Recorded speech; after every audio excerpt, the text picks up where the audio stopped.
Vande Bharat express Rampur Belapur railway स्थानकावर अधिकृत थांबा मंजूर करावा या मागणीसाठी भारतीय लघुजी सेनेच्या वतीने रेल्वे व्यवस्थापक गोरे यांना निवेदन देण्यात आले. वंदे भारत हे ठिकाणी बेलापूर कोणसामध्ये श्रीरामपूर हे ठिकाणी ती गाडी थांबायला पाहिजे. कारण हे ठिकाणी जागृत मंदिर खूप आहे. इथून 30 किलोमीटरला आमचं शनी सिंगणापूर आहे, 20 किलोमीटरला आमचं देवगड आहे ठिकाणी.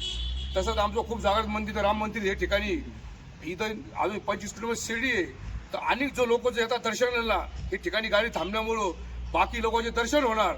आणि माझं म्हणणं जो मागणी प्रधानमंत्र्यांनी केलेली तुम्हाला थांबायला काही अडचण नाही.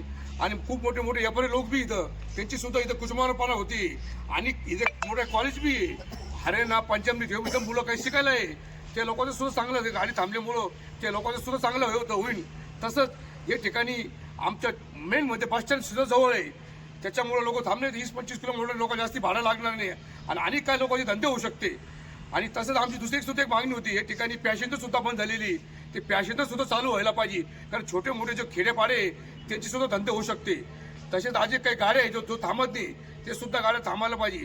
आणि हे ठिकाणी गाडी कधी नाही थांबली तर येणाऱ्या तारखेला आम्ही खूप मोठं आंदोलन करू. आणि आमच्यावर काही गुन्हे दाखल झाले तरी आम्ही ह्याच्यावर मागं हटणार नाही. हे म्हणून तो आम्ही शब्द संपवतो. जय हिंद, जय महाराष्ट्र, भारत माते की जय. हम सब एक है.